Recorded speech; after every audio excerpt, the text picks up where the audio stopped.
Почитувани гледачи, добро утро и добро дојдовте во уште едно издание на 24 од Сесврце. Денеска ќе разговарам со мојот гости на интересна тема која што верувам дека ќе ви го привлече вниманието и ќе ве задржи пред малите екрани, без разлика дали сте дома или можеби не гледате од работа од канцеларија. Ќе зборуваме за инвитро оплодувањето. Денеска во студиото имам чест да се дружам со специјалист гинеколог и акушер, доктор Глигор Тофовски. Добро дојдовте. Добро ве најдовме. Добро утро. Вие не сте прв пат во оваа емисија, меѓутоа не сте прв пат во 24 вести, така што имате некој искуство со нас и верувам дека ќе биде пријатна дружбата. Да, се надевам секако. Так. Ги препознав одма столчињава исти се од прошлиот пат. Так. Можеме за почеток да им дадеме некои информации на гледачите кои што ќе не доведат до тие медицински препораки околу инвитро оплодувањето. Верувам дека ќе имаат и тие многу прашања, знаат дека по 9:30 по блокот реклами ќе можеме да ги вклучиме гледачите во емисијата доколку вие сакате да поставите некое прашање. Телефонската линија ќе биде отворена од 9:30 до 9:50.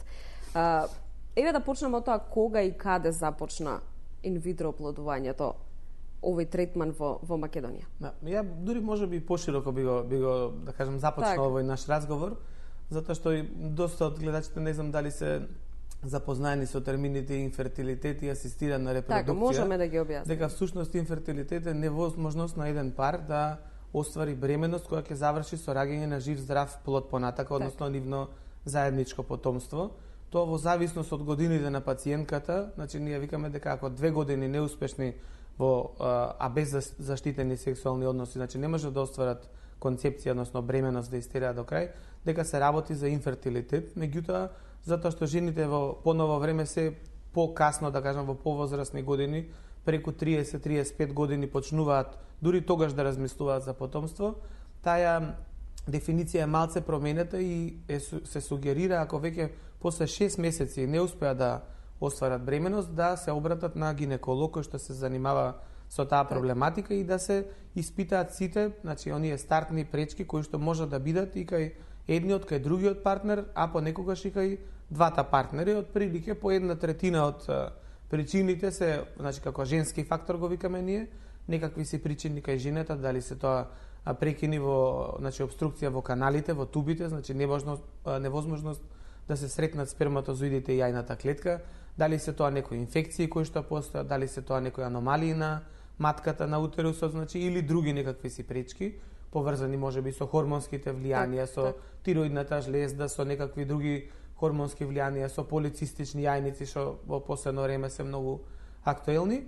Дали е пречката можеби кај мажот, значи неквалитет или непостоење на сперматозоиди, или во определени 1/3 од случаевите се мешани фактори, значи фактори и од кај жената и од кај мажот. Да. Значи што значи асистирана репродукција? Тоа значи дека тука веќе вклучува определена медицинска помош. Значи некакви си, дали се тоа лекарства, дали се тоа донирани сперматозоиди, јајни клетки, дали е тоа некое, да кажам, премостување на определени пречки како што се прави кај инсеминацијата, значи се добијат најдобрите сперматозоиди и тие да се вратат директно во матката, значи да една пречка, значи цервиксот како грлото на матката, како пат кој што треба да го поминат сперматозоидите, ние го бајпасираме, значи го премостиме и ги вратиме најквалитетните сперматозоиди внатре и така да се оствари бременоста. Дали се тоа поновите, веќе тие не се ни нови, од 78 година е првото успешно инвитро направено и родена така наречената Луиза Браун, позната веќе секаде во светот. Значи да се комплет процесот на фертилизација изврши во надворешната средина, значи со тоа што ние дали стимулирани или во спонтани циклуси, јајните клетки ги предаваме на биологот, сперматозоидите ги даваме на биологот и понатаму концепцијата, фертилизацијата се случува во надворешната средина. Всушност инвитро, за разлика од инвиво, значи дека во нежива средина, значи во надворешната средина се случува, а понатака кога ќе се создаде тој ембрион или неколку ембриони, дали во вториот, третиот или во петиот ден, зависно во кој степен на развој, понатака ние исто со наша асистенција ги враќаме назад во матката, каде што они ќе се вгнездат и ќе продолжат да функционираат како нормална бременост понатака. Значи тие две работи, да кажам, два термина да им ги објасниме на пациентите, а таа фамозна скратеница ИВФ и обично има и коса црта ЕТ, значи инвитро фертилизација, односно ембрио трансфер, значи тој дел кај што се прави фертилизацијата надвор и враќање на ембрионот внатре во матката да си продолжи да се развива во на средина која што него му е природна. Така. Можеме да им одговориме, предпоставам гледачите, може би ги интересира и кога и каде започна ова во Македонија? Па ова започна баш на нашата универзитетската клиника по гинекологија и акушерство. Значи првото успешно инвитро, тоа за негде започна околу 99-та година. Так. Првото успешно инвитро 2000-та година е првиот пациент роден, значи со инвитро процедурата во Република Македонија. И били ни 15 години, така. И од тогаш веќе и веќе има 15 години и е жив здрав све како што треба, и од тогаш уште стотина други деца се родени со помош на инвитро постапката. Ние до сега имаме преку како клиника преку 1000 инвитро процедури направено. Веќе минато имавме еден мал, да кажам, застој во работата од 1-3 години, меѓутоа сега е веќе 2,5 години успешно функционираме по сите параметри. Така. Можеме да споделиме некоја информација за оние кои што ќе се одлучат за овој третман. Како изгледа сето тоа на новата клиника со нови апарати?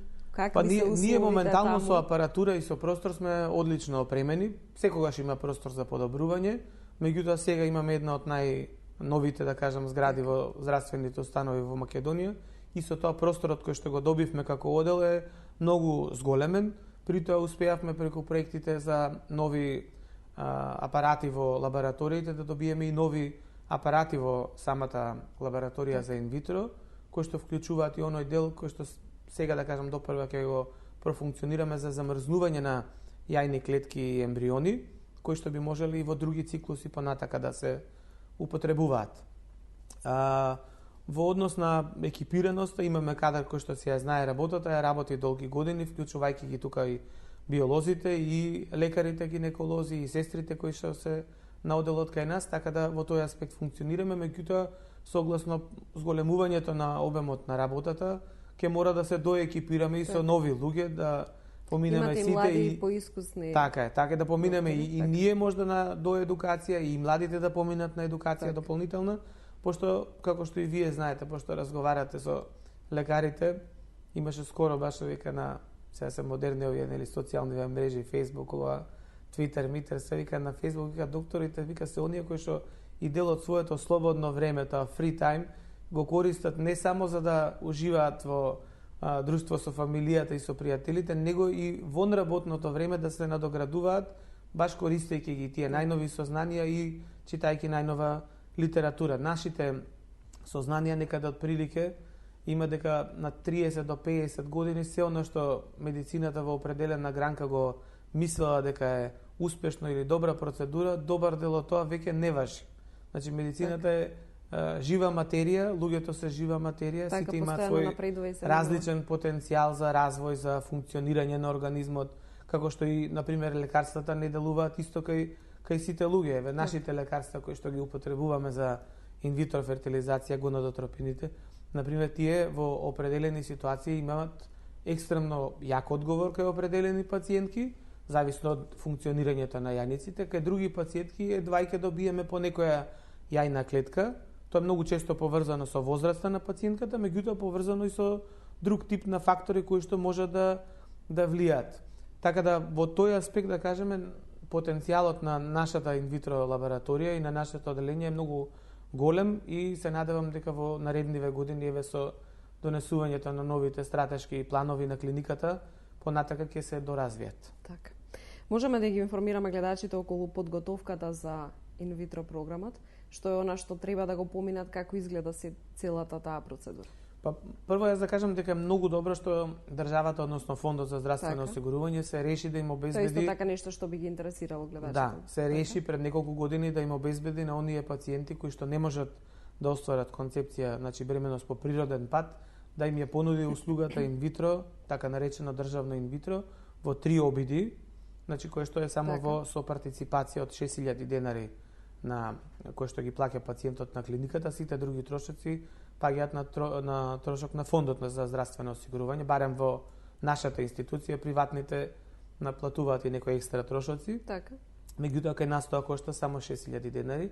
затоа што тоа е едно од основните човекови права. Значи, како што е наше човеково право за слобода, слобода на движење, на функционирање, право на здрав живот, исто така од Светска здравствена организација е репродуктивното здравје донесено дека, значи, кога човек не може да го оствари своето репродуктивно здравје, тоа е донесено на ниво дека тоа представува на некој начин болест. Значи, тие луѓе, ако се здрави и мажот и жената, сепак имаат определен здравствен проблем, значи да го кажеме болест, кој што мора да го со помош на медицината, доколку е возможно, го излечат, односно да остварат репродукција. И во тој аспект, некаде тоа и неколку пати сум го спомнал, дека веројатно затоа и се 3 обиди, некаде на запад даваат 4, некаде даваат и по 6, во побогатите земји некојаш дури и додека не се оствари репродукцијата, а тоа е затоа што негде успешноста кај во возраст во која што се очекува пациентките да дојдат на инвитро е негде околу 30 до 35%, значи тоа е негде возраст меѓу 30 и 38-40 години, значи тука е негде успешноста на инвитрото, додека ако дојдат покасно, преку 40-та година, успехот се намалува веќе баш заради возраста на јајните клетки, некаде до 15, покасно 10,5%. Затоа е и битно нашите пациенти, тоа може ќе го допреме во понатамошната дискусија, дека да сепак после определен временски период, независно колку се млади, они може да имаат и 25 години, меѓутоа ако не успеат да остварат бременост, после некое време сепак да се прво направат сите диагностички методи кои што треба за да се провери каде е, да кажеме, проблемот и соодветно медицински да се третира. Затоа што одолговечувањето на некој начин ги намалува и шансите за успехот со инвитро понатака, независно инвитрото не е 100% метода и не гарантира кај сите пациенти успех, затоа треба што порано и што поадекватно да се третираат тие здравствени проблеми поврзани со репродукцијата. Так. Од аспект на тоа кои се процедурите и кои испитувања треба да се направат пред да се оди на инвитро, предлагам да поразговараме по рекламите. Ќе направиме овде многу кратка пауза. Ќе се вратиме веднаш во студиото и како што кажав, вам на гледачите ќе ви дадеме можност и вие да се вклучите во емисијата. Се враќаме за само неколку минути.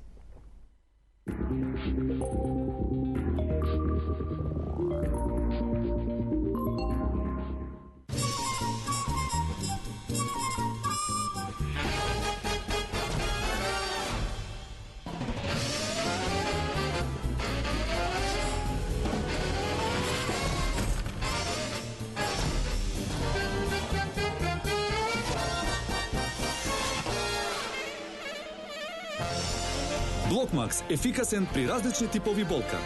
Од алкалоид.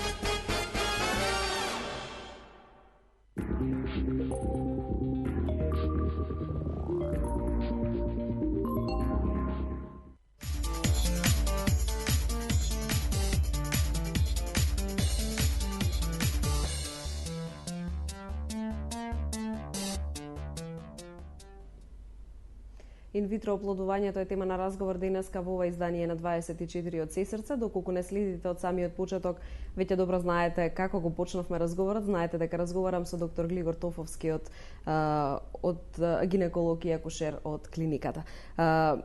Позборувавме на почетокот, дадовме краток вовед што значи тоа ИВФ, така што од сега натаму можеме и да ја користиме оваа кратенка. Верувам дека гледачите и претходно знае, оние кои што не знаеа веќе се информирани. Можеме да позборуваме, почнавме, меѓутоа да докажеме што се имаме да докажеме околу подготовката за инвитро третманот.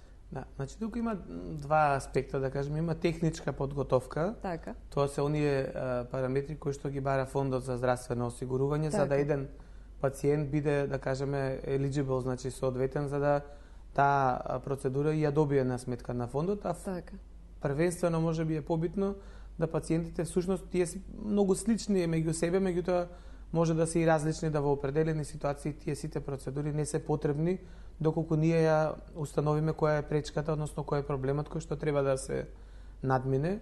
Најчестите процедури, а тие понатамошниот тек ги бара и Фондот за здравствено осигурување, се да се направи хормонски статус кај пациентката, значи да се види дали од тој аспект хормонски системот функционира како што треба. Значи хормоните женски почнуваат да се лачат од главата, од хипоталамус, хипофиза, па после влијаат на јајниците и така тоа е една оска која што треба да функционира добро за да и да кажем во секој месечен циклус имаме барем по една јајна клетка која што ќе се ослободи од јајниците и ќе биде спремна за оплодување. Мора и мажот и жената секако да поминат низ микробиолошките испитувања и исследувања да се види да не постои некакав си инфект кој што можеби е пречка, затоа што дали е тоа независно ако од машката страна, во тој случај женскиот организам се брани од инфектот на своевиден начин, создавајќи антитела, создавајќи повеќе леукоцити за да се спречи инфектот да се пренесе кај жената, или обратно, доколку инфектот е кај жената, во тој случај може самата матка или каналите да на некој начин запушат или да се оштетат, па да не може да се оствари средбата помеѓу јајната клетка и сперматозоидите. Значи, тие микробиолошки обавезно мора да се направат исследувања, мора да се направи, ако веќе се поминат определен временски период, и испитување на проводноста на каналите. Наједноставен начин тоа да се направи е со хистеросалпингографија. Значи, тоа е релативно едноставна, не многу инвазивна процедура, со која што се бризгува контраст преку грлото на матката и се гледа индиректно на рентген филм дали всушност матката има нормален облик, каков облик има, дали двете туби се проводни и дали таа течност слободно излегува во абдоминалната празнина, бидејќи ние по тоа и се разликуваме мажите и жените, бидејќи жените директно каналите од преку матката се отворени директно во абдоминалната празнина. Всушност јајната клетка која ќе исплива од јајниците патува, тоа се уште не комплетно разјаснети механизми, патува до влезот во каналите и се движи во каналите со посебен претпоставка, со посебен тип на клетки кои што имаат како едни мали трепки и на некој начин ја придвижуваат јајната клетка кон матката. И оно што обично пациентите се бунат, иако денешните помлади пациенти сите читаат по интернет, е тоа дека оплодувањето всушност настанува во каналите, во тубите. И потоа ембрионот кој е веќе создаден патува низ тубите, низ каналите и доаѓа во матката каде што всушност се вгнездува. И тој момент е искористен и за инвитро процедурата. Всушност ние во надворешната средина помагаме во оној дел во кој што клетките се движат низ каналите, се среќаваат и се прави оплодувањето, а оној дел на враќањето на ембрионот всушност се враќа ембрионот директно во матката каде што он нормално во тој временски период би допливал и би се вгнездил во нормална, да кажам, бременост која што е без наша асистенција. Значи, тоа испитување мора да се прави, доколку не се направи HSG или доколку се востановат определени пречки, се прави хистероскопија и лапароскопија. Тоа е малку по-инвазивна процедура, побарува и целосна анестезија, значи, али е многу по-прецизна. Тоа е како е на вашиве екрани што ги имате на еден широк екран, значи со големо зголемување ги гледаме сите состојби што се наоѓаат внатре во матката, меѓутоа и внатре во стомакот, значи гледаме изгледот на матката, дали има други структури кои би пречеле, гледаме, значи како на телевизиски екран, сите работи ги гледаме и доколку има потреба да се интервенира, дали да се затворат каналите, дали да се помогне да се отворат или некакви си пречки да се отстранат, значи тоа е и диагностичка и терапевтска метода во исто време и таа треба да се направи.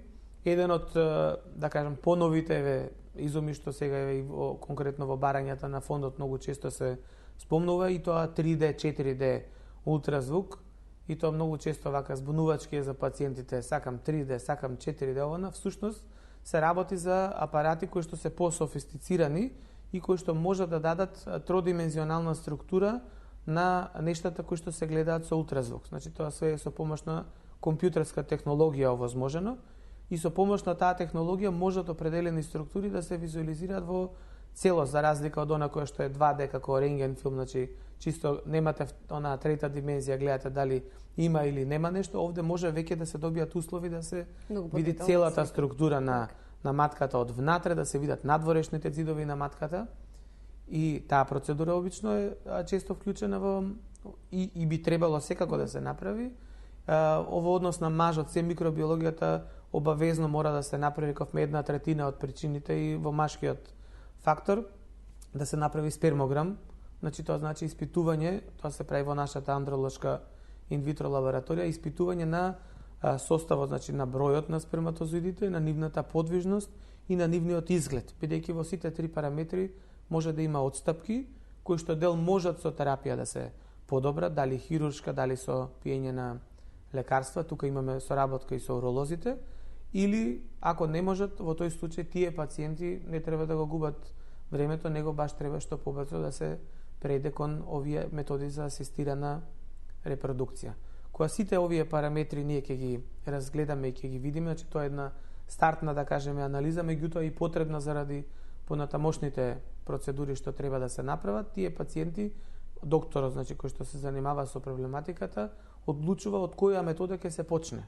Так. Значи дали ќе се почне со терапија која што ќе ја прима пациентката, дали ќе се почне со инсеминација, дали ќе се оди директно на инвитро оплодување, значи во кој дел и во зависност од другите фактори, колку време треба да претходно се, да кажам, се прават другите процедури пред да се дојде до она што е моментално врв во нашата, да кажем, во нашиот третман, а тоа е инвитро оплодувањето. Од што зависи резултатот, односно успешноста на инвитро оплодувањето најчесто? Па зависи од многу фактори. Нашиот гинеколошки дел во добар дел веќе е, да кажеме, рутинизиран и испрецизиран кои се точно процедурите кои што треба да ги направи гинекологот, меѓутоа одговорот на пациентите, како што реков, секогаш е различен. Значи може да едни реагираат многу добро на терапијата, да добиеме многу клетки, да добиеме квалитетни ембриони, да ги вратиме подоцна како бластоцисти, кога има највеќе успех за остварување, односно за продолжено функционирање на таа бременост, и пациенти кои што тоа не се случува. Значи во тој дел е, да кажеме, уметноста на давањето на терапијата и функционирањето. Морам да кажам, да истакнам дека огромен дел зависи од биолозите. Значи тоа се оние личности кои што пациентите не е толку ги осеќаат инволвирани во целата процедура, меѓутоа они во тоа функционира апсолутно огромен дел од влијанието и огромен дел од напредокот всушност во процентите на успешност на инвитрото. Сега тоа од некои стартни, да кажеме 2, 3, 5%, 10, 20, сега до околу некоја средна вредност околу 35% дојдена, се должи всушност на промените во медиумите и во функционирањето, да кажем, одржувањето на јајните клетки и на ембрионите во надворешната средина. Значи и во тоа веројатно и понатака ќе се прават некакви си подобрувања, затоа што тие јајни клетки и тие ембриони растат на определени подлоги кои што содржат хранливи материи, се чуваат во посебни услови, во специјални инкубатори со определен процент на CO2, значи присатен, со определен процент на влажност, со процедури на префрлање од една во друга. Тие всушност се, да кажеме, никако петриеви шолје, никако тацничиња во кои што се култивираат тие ембриони и се чуваат, и понатаму се враќаат со посебни катетри специјални за таа намена, се враќаат преку грлото на матката внатре во матката, кај што треба, нели, да продолжи бременоста, или во определени случаи, доколку има повеќе ембриони или постојат состојби што се, да кажеме, по ризични за пациентката, како што е тој хиперстимулацијски синдром, во тој случај обично сега е пракса барем во западните земји, а се повеќе станува и кај нас, да тие ембриони се замрзнат, се чуваат во замрзната состојба, и понатака во некој од наредните циклуси се спреми само матката, без таа голема терапија што ја даваме за стимулација на јајниците, се спреми матката и се вратат ембрионите назад во матката. Так. Дури ако ги има повеќе, може да се пречуваат, ако е тој циклус инвитро неуспешен, да понатака во некој друг циклус, значи понатака кој што ќе го има пациентката, се вратат како, да кажем, како скратен втор обид. Так. Постојат ли одредени ризици од инвитро оплодувањето или не? Па самата стимулација има многу трудови на таа тема пишувана. Самата стимулација е, да кажем, неприродна. Так, таа се вика контролирана оваријална стимулација. Значи, зошто контролирана? Затоа што ја контролира докторот гинеколог со давање на терапијата. Идеално, во идеални услови, ние би сакале нашите пациентки заради статистичката успешност и функционирањето на јајниците, негде да се добијат измеѓу 8 и 15 јајни клетки, за да се превенира постојањето на тој хиперстимулацијски синдром, кој што може да има тешки последици по пациентката во смисла на излевање на течност во стомакот, во белите дробови и во функционирањето на организмот и на коагулацијата. Значи и тоа успешно се превенира во последно време. Меѓутоа пак од време на време, рековме, не се сите пациенти исти, може и да се случи и тоа. Идеално би било да се добијат овој број на клетки, затоа што помалку па од тоа ја намалува статистичката успешност да од тие клетки се добијат доволен број на квалитетни ембриони кои што би можеле да се да продолжат бременоста понатака и да се роди здраво дете. Имаше доста дебати и истражувања во смисла на повозрастните жени, значи збориме преку 40, 45, 50 години и давањето на овие јаки, да кажам, стимулации кои што не се природни, поготово за таа возраст, и има некоја покачена стапка малку на определени типови на карцином кај овие пациентки, меѓутоа тие генерално представуваат помала група на пациентки и во последно време, затоа што кај нив статистички успехот е многу мал, да кажеме веќе над 44 години, тоа е многу блиску и до нулата. Тука веќе заради превенција на овие заболувања, значи на карциномите, а и на некој начин заради подобрување, што е можда и побитно, на успехот на инвитрото, се користи инвитро фертилизација со донирани полови клетки, односно со донирани јајни клетки. И се тоа да објасниме што значи. Така. Е тоа дека всушност се взимаат друга, значи женска особа, друга женска личност, фактички се изложува на хормонскиот третман, од нејзините јајници се добиваат тие јајни клетки и може да се чуваат во, значи, специјални услови или може веднаш да се употребат со сперматозидите, значи во инвитро, во надворешната средина, да се добијат ембриони, а всушност оваа жена која што е на поголема возраст, само и добива терапијата за припрема на ендометриумот, на внатрешноста на матката да го прими тој ембрион. Со враќањето на ембрионите внатре, фактички успехот на инвитрото, значи овие со донирани јајни клетки, обично тоа се млади жени од околу 20, 25, 30 години би било идеално. Во тој случај би требало тие, значи успехот негде се покачува до вредностите приближно слични до оние кои што имаат пациентки кои што би биле на таа возраст. Значи, независно од годините на мајката која го прима ембрионот, успехот на процедурата се зголемува како да е таа на помлада возраст.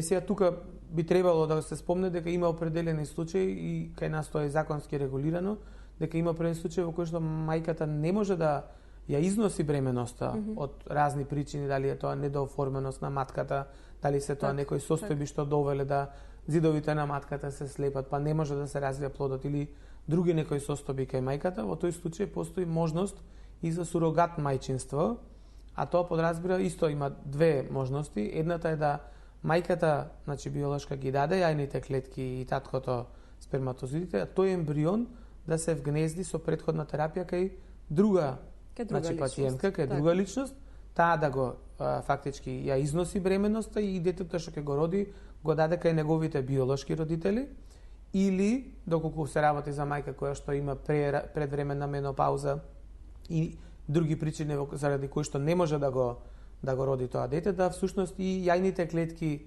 и износувањето на бременоста биде кај таа друга пациентка, кај таа друга жена, а потоа тоа дете на некој начин го даде кај овие другите родители. Така да и таква законска можност и постои во светот, веќе се применува многу често. Да, тоа така наречено сурогат мајчинство. Да.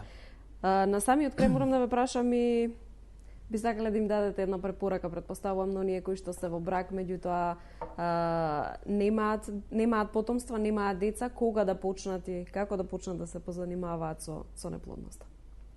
Па, нашите пациентки сега со оглед на годините се релативно млади, се живеат во ова ново време и се едуцирани, и за разлика од порано кога информациите се пренесувале со пиење кафе со комшиката и со разговори определени, веќе се многу достапни, меѓутоа се многу збунувачки во определени услови, и јас многу често знам на моите пациенти да им кажам: вие доаѓате тука претходно спремни, све сте прочитале на интернет и доаѓате само мене да ме испитувате, да ми поставувате веќе прашања. Значи, они доаѓаат со еден куп на информации, ама не можат да ги селектираат правилно понекогаш кои се вистинските информации.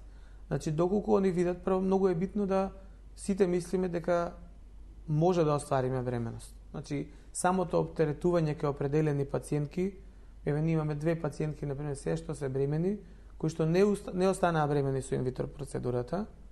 Едната е и повозрастна по години, другата е помлада, останаа двете спонтано бремени по неколку месеци после инвитро неуспешната процедура. Значи има тука и психички фактор кој што медицината не го знае, некогаш и самата стимулација на јајниците, затоа што се тоа поголеми количества на хормони, продолжува и неколку месеци пост изведбата на процедурата, па некогаш и тоа благотворно де, такви има многу случаи на пациентите. Значи има двоен бенефит дури и да не е така, меѓутоа имаме и многу случаи на пациентки кои што останале трудни со инвитро и понатака во тек на животот останале и спонтано трудни и родиле деца без инвитро процедурата. Тука фактички се на некој начин се открива влијанието и на психата и на стресот на останувањето бремена кај жената пред се, пошто кај нејзе се повеќето од факторите кои што влијаат и на забременувањето, меѓутоа и на износувањето на бременоста до крај. И значи би им на некој начин сугерирал на сите пациенти да не се оптеретуваат, да пробаат да си имаат незаштитени односи, нормално познавајќи кои се плодни, неплодни денови, мислам дека тоа веќе полека на сите им е јасно дека тие се деновите кои може да се остане бремен, односно бремена, а понатака доколку гледаат дека таа бременост не настанува, да се обратат побрзо до нивниот гинеколог, односно ако тој не се чувствува компетентен, да ги препрати до клиниката за гинекологија акушерство или до друг специјалист кој што се занимава со таа проблематика, за да, како што рековме, тие дијагностички испитувања ги направи, не само како припрема за инвитрото, него како едноставно откривање на можните пречки и лекувањето на таа состојба. И во добар дел, за жал порано тоа пациентки доаѓаа кои што имаат со инфертилитет со по 10-15 години пред воопшто да се јават на доктор или одат по некој доктор или ќе биде или не знам што со некоја верба понатака. Сега они доаѓаат релативно порано, пак има некои залутани пациентки, меѓутоа обично не чекаат после 2, 3, 4, максимум 5 години веќе се кај нас. Така. Претпоставувам дека има уште многу да се зборува секако, меѓутоа претпоставувам дека ги добија барем главните информации нашите гледачи. Ова е сигнал дека имаме гледач на линија на самиот крај на емисијата. Добар ден. Ало, добар ден. Добар ден. Вие се увате токму на самиот крај на емисијата и ќе завршиме со вашето прашање. Повелете.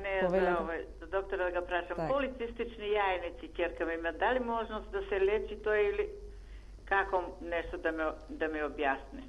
Така. Па секако дека има можност да се лечи.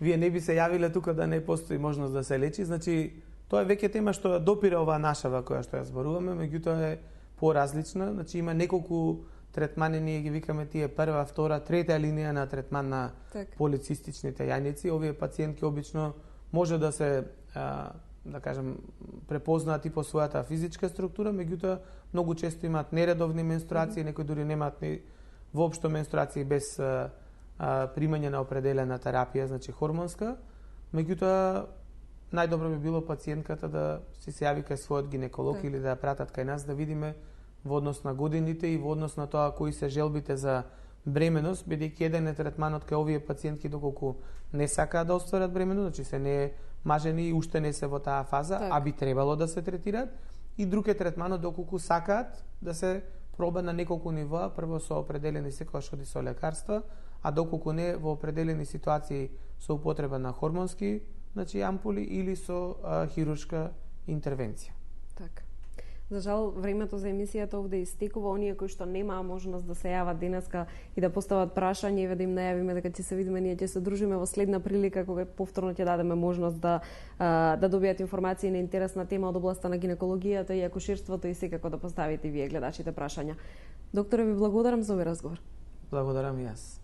Почитувани гледачи, вам ви благодарам за вниманието со кое што не следевте. Со мене се гледате утре во 9 часот и 15 минути. Останете на програмата на 24 вести.